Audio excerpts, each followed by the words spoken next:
Hello दोस्तों, आप सभी का स्वागत है हमारे YouTube channel credible classes online tech में। आज हम लोग पढ़ने वाले हैं साझेदारी खाते सामान्य परिचय का पार्ट 3। ठीक है, इसमें हम लोग पढ़ेंगे जो सबसे इंपॉर्टेंट टॉपिक है साझेदारी संलेख, जिसको पार्टनरशिप डीड के नाम से जानते हैं। तो ये पूरा वीडियो साझेदारी संलेख के बारे में होगा, पार्टनरशिप डीड के बारे में होगा, जिसको पार्टनरशिप एग्रीमेंट के नाम से भी जानते हैं। तो आइए देखते हैं पार्टनरशिप डीड होता क्या है। तो पार्टनरशिप डीड, जिसको हम लोग हिंदी में साझेदारी संलेख बोलते हैं। तो साझेदारी संलेख होता क्या है? साझेदारी संलेख फर्म के साझेदारों द्वारा किया गया एक ऐसा समझौता या अनुबंध होता है, यानी एक एग्रीमेंट होता है जिसमें साझेदारी व्यवसाय से संबंधित समस्त शर्तों एवं नियमों का स्पष्ट रूप से उल्लेख किया जाता है। यानी साझेदारी संलेख एक ऐसा प्रलेख या डॉक्यूमेंट होता है जिसके अंतर्गत जो साझेदार होते हैं वो साझेदारी व्यवसाय से संबंधित समस्त शर्तों और नियमों का क्या करते हैं? उल्लेख करते हैं। अब ये शर्तें और नियमें होती क्या है? जब भी कोई दो पार्टनर या दो से अधिक साझेदार जब भी किसी साझेदारी फर्म या साझेदारी व्यवसाय की शुरुआत करते हैं तो उससे पहले वो लोग क्या करते हैं? आपस में कुछ डिसीजन लेते हैं। जैसे वो लोग बिजनेस में कितना पूंजी लगाएंगे, कैसे वो लाभ और हानि का बंटवारा करेंगे, कौन कौन सा काम करेगा, ये सारा कुछ क्या करते हैं? वो एक डॉक्यूमेंट में लिखते हैं। ठीक है, उस डॉक्यूमेंट को ही क्या बोला जाता है? साझेदारी संलेख बोला जाता है। तो आप लोग को समझ में आया होगा कि साझेदारी संलेख क्या होता है। तो साझेदारी संलेख एक ऐसा प्रलेख होता है जिसमें साझेदारी व्यवसाय से संबंधित समस्त नियमों और शर्तों का क्या होता है? उल्लेख किया जाता है। ये स्पेशली किसके द्वारा बनाया जाता है? पार्टनर्स के द्वारा बनाया जाता है, ताकि भविष्य में वो क्या कर रहे हैं? विवादों से बच सके। ठीक है, तो साझेदारी संलेख क्या होता है आप लोग को बता दिए। फिर यह लिखित एवं मौखिक दोनों हो सकता है। जो पार्टनर होते हैं इसे एक लिखित भी बना सकते हैं और मौखिक रूप से भी बना सकते हैं। मौखिक रूप से क्या? जैसे आपस में उन लोगों ने क्या किया? बातचीत के द्वारा क्या किया? हाँ, सारे निर्णय ले लिया कि क्या क्या वो लोग लगाएंगे, पैसा लगाएंगे, कितना पैसा लगाएंगे, कैसे लाभ और हानि का बंटवारा करेंगे, कितनी संपत्तियां लगाएंगे। तो ऐसे ही बातचीत करके अगर उन्होंने साझेदारी संलेख बनाया तो ऐसे साझेदारी संलेख को मौखिक बोलेंगे। लेकिन जब उन्होंने क्या किया? एक डॉक्यूमेंट तैयार किया, एक स्टाम्प पर क्या किया? कुछ नियमों और शर्तों को लिखा। ठीक है, और उसके आधार पर क्या किया? उन्होंने साझेदारी व्यवसाय चलाने का निर्णय लिया। तो उस साझेदारी संलेख को क्या बोलेंगे? लिखित साझेदारी संलेख बोलेंगे। तो साझेदारी संलेख आप लोग को समझ में आया होगा। आगे देखते हैं। साझेदारी में समझौता एवं ठहराव का होना अत्यंत आवश्यक होता है। अब समझौता और ठहराव होता क्या है? देखिए, एक पार्टनरशिप बिजनेस जो होता है उसमें दो या दो से अधिक लोग होते हैं। यानी जब कोई दो या दो से अधिक लोग मिलकर क्या करते हैं? किसी बिजनेस को करते हैं, उसी को पार्टनरशिप बिजनेस बोला जाता है, जिसको साझेदारी व्यवसाय बोला जाता है। तो साझेदारी व्यवसाय करने से पहले उन साझेदारों के बीच क्या होना चाहिए? कुछ नियमों और शर्तों का होना क्या है? बहुत ही ज्यादा जरूरी होता है, ताकि वो भविष्य में लड़ाई झगड़े और विवादों से क्या कर सके? बच सके। तो उन लोगों के द्वारा जब बिजनेस स्टार्ट किया जाता है तो उससे पहले कुछ क्या होते हैं? डिसीजन लेने पड़ते हैं।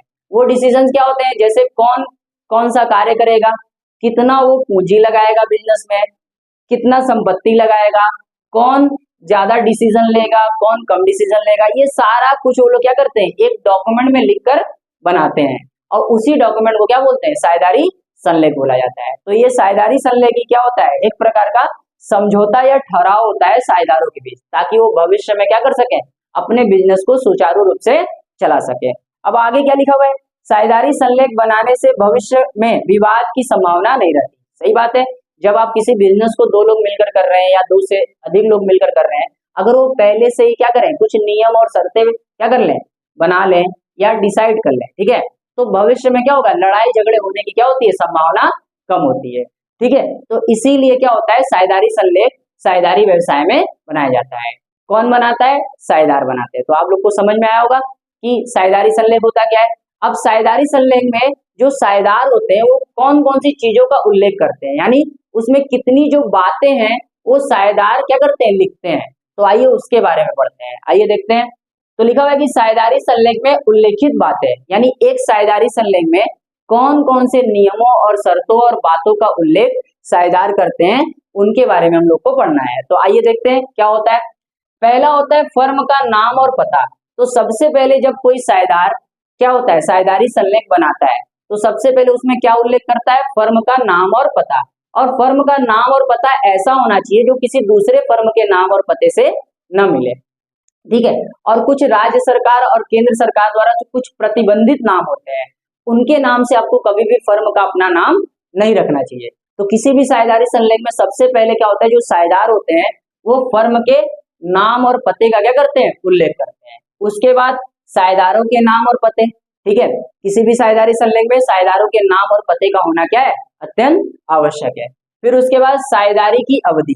अब साझेदारी किसी निश्चित अवधि के लिए या किसी विशेष कार्य को करने के लिए की गई है, तो उस विशेष कार्य का उल्लेख, उस अवधि का उल्लेख उस साझेदारी संलेख में करना अत्यंत आवश्यक होता है। ठीक है, आगे देखते हैं व्यवसाय का क्षेत्र एवं स्वरूप। साझेदारी संलेख में व्यवसाय का क्षेत्र क्या है, उसका स्वरूप क्या है, मतलब बिजनेस कैसा है, क्या कोई प्रोडक्ट बेचने वाला बिजनेस है, क्या कोई सर्विस देने वाला बिजनेस है, तो वैसा उसका स्वरूप होगा, उसका भी उल्लेख साझेदारी संलेख में होना चाहिए। अब व्यवसाय का क्षेत्र, व्यवसाय का क्षेत्र स्थानीय है यानी लोकल बिजनेस है या इंटरनेशनल बिजनेस है या नेशनल बिजनेस है या स्टेट बिजनेस है, उन सब का भी उल्लेख क्या करना चाहिए, साझेदारी संलेख में करना चाहिए। आगे आइए नेक्स्ट पॉइंट पे बढ़ते हैं, साझेदारों द्वारा लगाई जाने वाली पूंजी। जब भी कोई साझेदार मिलकर क्या करते हैं, बिजनेस स्टार्ट करते हैं, तो सबसे पहले क्या करते हैं, उसमें कैपिटल लगाते हैं, तो उस कैपिटल का यानी उस पूंजी का भी उल्लेख साझेदारी संलेख में होना अत्यंत क्या है, आवश्यक है। तो साझेदार जितनी भी पूंजी लगाते हैं उसका उल्लेख उन लोगों को साझेदारी संलेख यानी पार्टनरशिप डीड में करना चाहिए। फिर इसके बाद लिखा हुआ है लाभ विभाजन अनुपात। मैंने बताया था कि कोई भी साझेदारी व्यवसाय जब स्टार्ट की जाती है तो साझेदारों को क्या होता है, आपस में निर्णय लेना होता है कि इस बिजनेस से जो भी प्रॉफिट कमाएंगे वो कैसे उसको बांटेंगे। तो उनका जो प्रॉफिट रेशियो है या प्रॉफिट डिस्ट्रीब्यूशन रेशियो, कि वो प्रॉफिट कैसे डिस्ट्रीब्यूट करेंगे, उसका भी उल्लेख क्या करना चाहिए, साझेदारी संलेख में कर लेना चाहिए बिजनेस स्टार्ट करने से पहले। और साझेदारी संलेख कब बनाना चाहिए, बिजनेस स्टार्ट करने से पहले। पहले बनाने से ये होता है कि भविष्य में जो विवाद होते हैं उनसे हम लोग क्या कर सकते हैं, बच सकते हैं, तो इसका भी उल्लेख होना चाहिए। फिर इसके बाद लिखा हुआ है साझेदार के वेतन और कमीशन। अगर कोई पार्टनर फर्म में ऐसा है जिसको वेतन दिया जाता है या उसे कमीशन दिया जाता है किसी काम के लिए, तो उसका भी उल्लेख साझेदारी संलेख में करना अत्यंत आवश्यक है। फिर इसके बाद आता है पूंजी तथा आहरण पर ब्याज।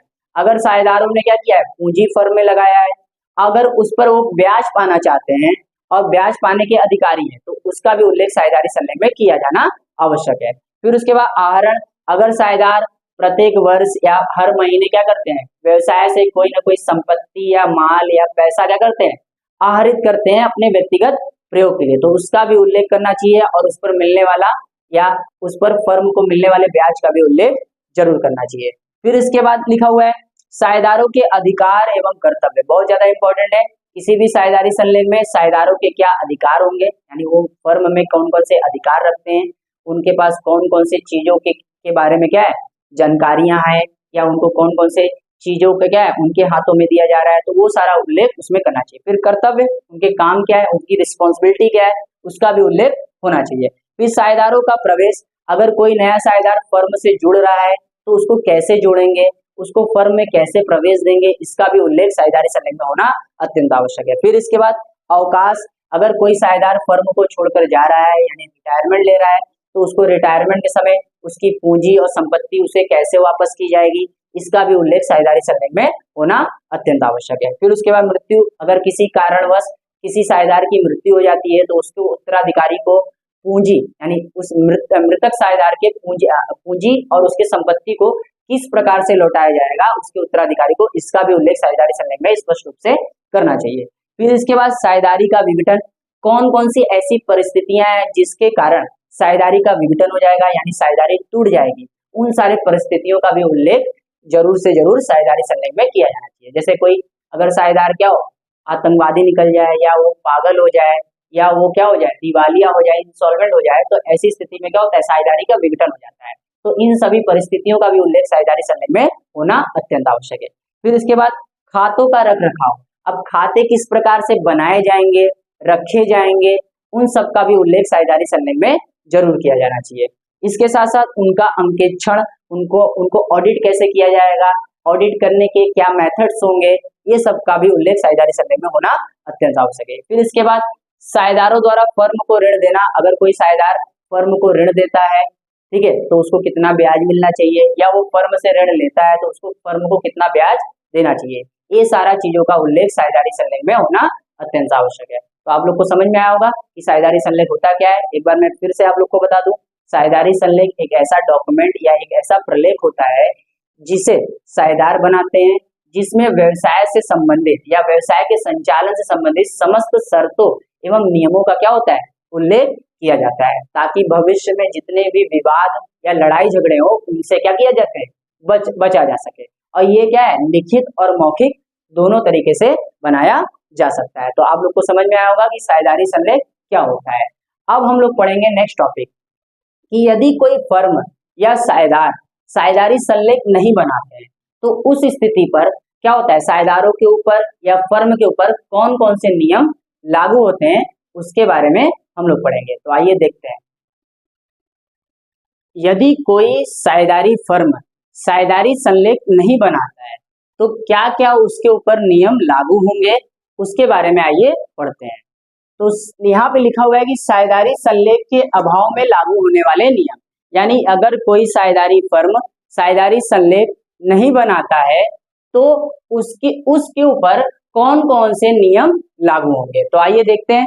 पहला, लाभ हानि का विभाजन बराबर होगा। यदि साझेदारी फर्म में साझेदार साझेदारी संलेख नहीं बनाते हैं तो लाभ हानि को क्या करेंगे, बराबर बांटेंगे, चाहे वो 2 पार्टनर हो, 4 पार्टनर हो, 6 पार्टनर हो, उनके भी जो प्रॉफिट डिस्ट्रीब्यूट होगा बिल्कुल ही इक्वल होगा। तो पहला ये है। फिर दूसरा लिखा हुआ है, पूंजी पर ब्याज नहीं दिया जाएगा। यदि साझेदारों ने फर्म में पूंजी लगाया है तो उस पूंजी पर उन्हें किसी भी प्रकार का ब्याज नहीं दिया जाएगा। यदि वो साझेदारी संलेख नहीं बनाते हैं तो अगर वो साझेदारी संलेख बनाते हैं तो उसमें उन्होंने जरूर उल्लेख किया होगा कि उनको पूंजी पर कितना ब्याज मिलेगा, लेकिन साझेदारी संलेख न बनाने के वजह से उनको क्या होगा, पूंजी पर किसी भी प्रकार का ब्याज नहीं मिलेगा। फिर इसके बाद लिखा हुआ है, आहरण पर ब्याज नहीं दिया जाएगा। अगर वो क्या है, वर्ष में कोई भी आहरण करते हैं, पैसा, माल या संपत्ति, तो क्या होगा, उनको किसी भी प्रकार का आहरण पर ब्याज नहीं देना होगा।